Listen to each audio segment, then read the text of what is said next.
बचपन की ख्वाहिशात कहीं न कहीं दब कर घुट कर रह गईं।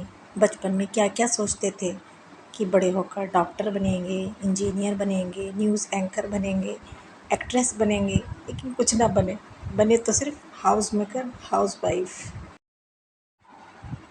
अस्सलामुअलैकुम, कैसे हैं आप सब लोग? उम्मीद करती हूँ सब लोग खैरियत से होंगे और खुश होंगे। अल्हम्दुलिल्लाह मैं भी बिल्कुल ठीक-ठाक हूँ और यहाँ पर थोड़ी बहुत बस मैं शॉपिंग करके आई थी, कुछ घर का चुट-पुट का वो सामान जो होता ही है, वही सब लेकर आई थी, तो बस वही जो है थोड़ा बहुत आप लोगों के लिए रिकॉर्ड कर रही थी। और जल्दी से हैंड रेज़ करें और बताएँ मेरी कौन-कौन सी सिस्टर्स थीं जो बहुत कुछ बनना चाहती थीं, बट बन ना सकीं। और आप लोग अगर हैंड रेज़ करेंगी तो मुझे पता नहीं चलेगा, तो इसलिए कमेंट्स में ज़रूर बताना, अपनी-अपनी राय ज़रूर देना। और यहाँ पर ये जो थोड़ी बहुत चुट-पुट का मतलब वाइपर वगैरह भी लेकर आई थी, वो थोड़ी बहुत ग्रोसरी थी, दालें वगैरह, चने वने वगैरह जो ख़त्म हो गए थे, बस वही लेकर आई थी। अच्छा तो कुछ बहनों के जो रहा होगा वो फाइनेंशियल इशू भी रहा होगा किसी के घर में, कुछ के घर वालों ने हामी नहीं भरी होगी, ये कहा होगा कि लड़की होकर हम बाहर पढ़ने भेजें, तो दुनिया क्या कहेगी, ये समाज, ये मुआशरा क्या कहेगा और हमारी बहन बेटी की इज़्ज़त पर कोई कोई आँच ना आ जाए, वग़ैरह वग़ैरह ये सब सोचते ही हैं खैर। बस फिर क्या होता है लड़कियों को बहुत से बहुत इंटर कराया या बहुत हुआ तो बीए एमए कराया और भैया शादी करके जो है उनके दूल्हा के घर उनको भेज दिया कि अब जाओ और जाकर हाउसवाइफ बनो, होम मेकर बनो, जो दिल चाहे बनो। बचपन के वो अरमान, वो ख्वाहिशात सब धरी की धरी रह गई इस मुआशरे की वजह से। बस अब दिन रात एक वाइफ़ बनकर, एक बहू बनकर, एक भाभी बनकर और एक माँ बनकर सबको खुश करने में लगे रहो और अपनी खुशियों का गला घोट दो। अच्छा यहाँ पर ससुराल का ज़िक्र आया तो एक चीज़ मेरे दिमाग में आई कि अच्छा वो कुछ ससुराल में ऐसा होता है ना कि वहाँ के लोग जो है ना बहू के साथ बहुत ही ज़्यादा बटरिंग करते हैं और वो बटरिंग जो होती है ना वो समझ में आ जाती है। जो बटरिंग करेगा ना वो उसकी बटरिंग अलग दिखती है, वो सामने से दिख जाती है कि ये जो है हमें बटरिंग कर रहा है, हमें बटर लगा रहा है, ये मस्का लगा रहा है और कुछ नहीं। जैसे कि अगर कोई बहू है कि वो अच्छा खाना पकाती है तो यही कहा जाता है कि आप ये चीज़ बहुत अच्छा बनाती हैं, आप ये चीज़ बहुत अच्छा बनाती हैं, आपके हाथ में तो टेस्ट ही अलग है और आप बनाएँगी तो उसका तो टेस्ट और ही अलग हो जाएगा। मतलब कि ये है कि सिर सहलाओ और भेजा खाओ। और सोने पर सुहागा और ये हो जाता है अगर कि कोई लड़की घर की बड़ी बहू है तो उसको बेचारे को तो ये कहकर उसकी शामत आ जाती है कि तुम तो घर की बड़ी बहू हो, तुम तो घर की बड़ी बहू हो। मतलब बड़ी बहू है तो बड़ी बहू का फ़र्ज़ ये होता है कि वो खाना पकाएगी। घर के लोगों का भी और मेहमान अगर बाहर से भी आ रहा है तो भी बनाएगी वो, क्योंकि तुम घर की बड़ी बहू हो। बहरहाल मुझे इस मौज़ू पर बात नहीं करना है। वही होता है कि बात निकलती है तो बहुत दूर तक जाती है। बात तो ये है कि हमारी बात जो चल रही है वो तो ये है कि वो शादी होकर मियाँ जी के घर आ गए। अब बस अदरक लहसुन और प्याज टमाटर जो है वो पीसे जाओ और जिए जाओ और मेरी तरह पालक भी काटे जाओ बारीक बारीक करके। चलें अब ज़रा सीरियस होके बात कर लें, बहुत हंसी मजाक हो रहा है। देखिए, पैदा होना भी हमारे इख्तियार में नहीं है और ना ही मरना हमारे इख्तियार में। लेकिन हमारे इख्तियार में ये तो है ना कि हम कुछ ना कुछ ऐसा काम करके इस दुनिया से जाएँ कि हमारे जाने के बाद कम से कम लोग हमें याद तो करें कि हाँ, हम कुछ करके गए थे। तो उसके लिए जो है हमें बहुत ज़रा कुछ करना पड़ेगा। ये अदरक लहसुन और ये पालक और ये टमाटर काटने से काम नहीं चलेगा। उसके लिए हमें कुछ अपनी अलग पहचान बनानी होगी और पहचान बनाने के लिए कुछ ना कुछ करना पड़ेगा। जैसे कि मिसाल के तौर पर मैं लेती हूँ मोहम्मद रफ़ी साहब को। देखिए उनको उनके इंतकाल को भी कितना टाइम हो गया है और कितने पुराने वो सिंगर हैं, लेकिन बच्चे से लेके बूढ़े तक आज भी उनको जानते हैं, कितने मशहूर हैं। वो मरने के बाद भी मतलब मेरा कहने का ये मतलब ये है कि वो मरने के बाद भी ज़िंदा है, उनका नाम तो ज़िंदा है ना। बच्चे बड़े सभी उनको याद करते हैं और उनकी आवाज़ सुनते हैं और मरने के बाद भी वो ज़िंदा हैं और मशहूर हैं। बस मेरे कहने का मकसद ये है कि अगर हम अपनी बचपन की ख्वाहिशात ना पूरी कर सके तो क्या हुआ? हम लोग अब भी होम मेकर, हाउसवाइफ़ होकर भी कुछ ना कुछ कर सकते हैं। कुछ करने से मुराद ये है कि हम घर बैठे-बैठे भी अर्निंग कर सकते हैं। हर टाइम अपने हबी या फ़ादर या भाई के आगे हाथ फैलाने से अच्छा है कि हम खुद सेल्फ़ इंडिपेंडेंट हो। आजकल ऑनलाइन शॉपिंग का बहुत ट्रेंड है। लोग बहुत कुछ बाय करते हैं बट कुछ हाउसवाइफ शायद अपना दिल मार कर बैठ जाती होंगी यही सोचकर कि इतना पैसा बचेगा तो मेरे बच्चों के काम में आएगा। अभी उनकी स्कूल की फ़ीस जानी है, ट्यूशन की फ़ीस जानी है और मैं अगर इस तरीके से खर्चा करूँगी तो वो जो मंथली जो बजट होता है वो गड़बड़ा जाएगा।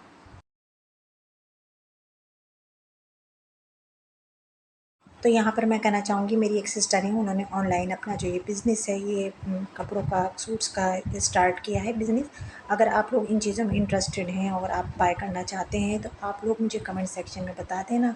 मैं आप लोगों का उनसे राब्ता करा दूँगी, फिर आप डायरेक्ट उनसे बात कर सकते हैं और आपको अगर लेना हो, बाय करना हो तो आप उनसे बाय कर सकते हैं। लेकिन ये सब बाय करने के लिए पहले अर्न करना ज़रूरी है, अपने जो है सेल्फ इंडिपेंडेंट होना ज़रूरी है।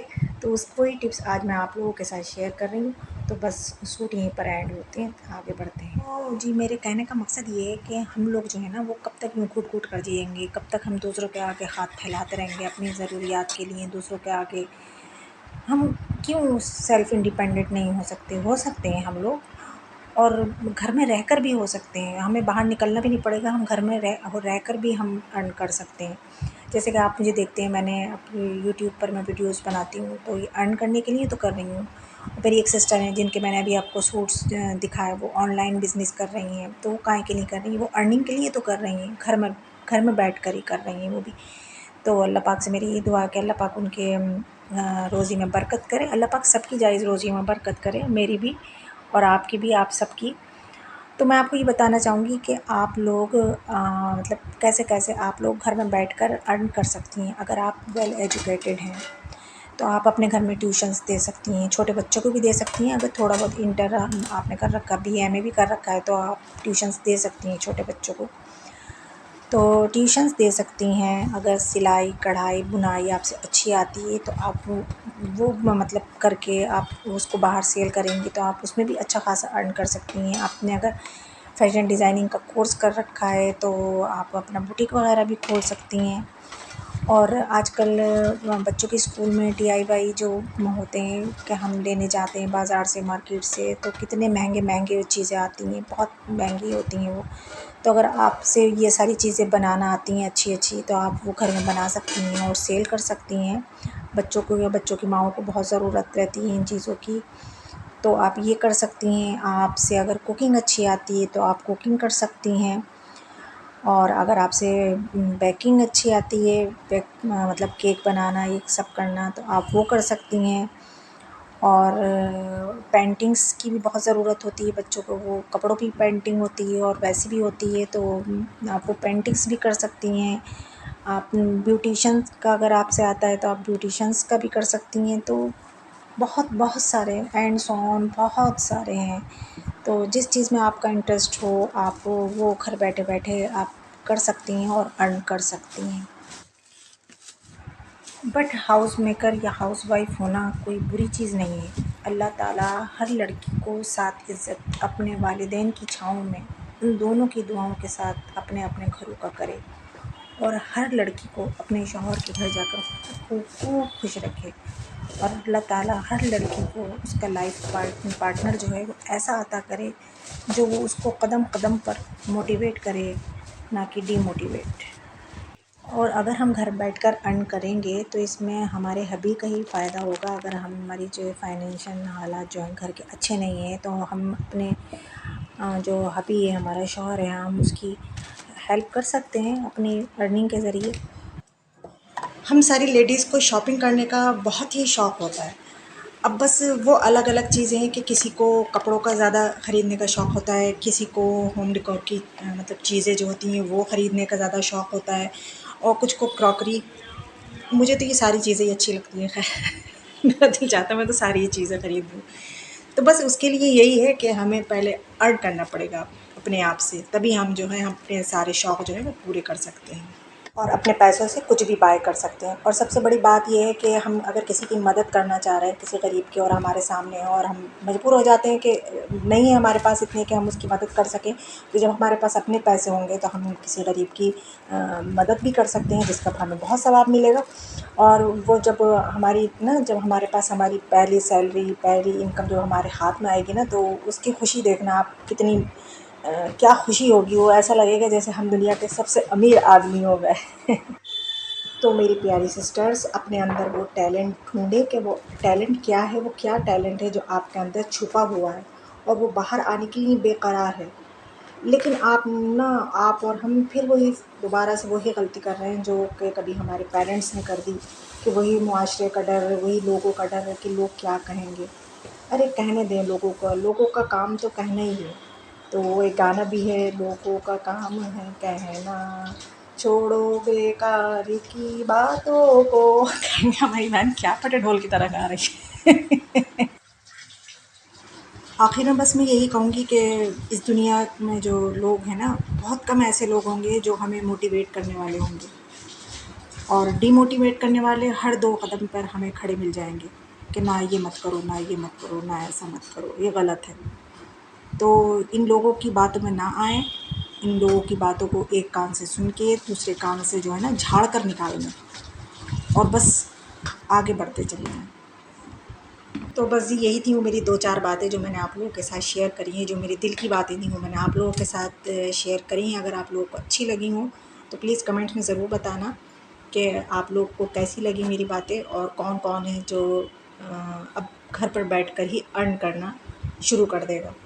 तो बस ये छोटा-सा मैंने व्लॉग बनाया था, तो और इसमें आप लोगों ने देखी मेरी एक्टिविटीज़ बराबर चल ही रही थी, ये तो चलती रहेंगी खैर। इसके बिना तो खैर ज़िंदगी अधूरी है, ये तो होना ही है। तो बस ये था मेरा छोटा-सा व्लॉग। अगर आप लोगों को अच्छा लगा हो तो प्लीज़ लाइक ज़रूर कर देना। इंशाल्लाह फिर मिलूँगी। अल्लाह हाफ़िज़।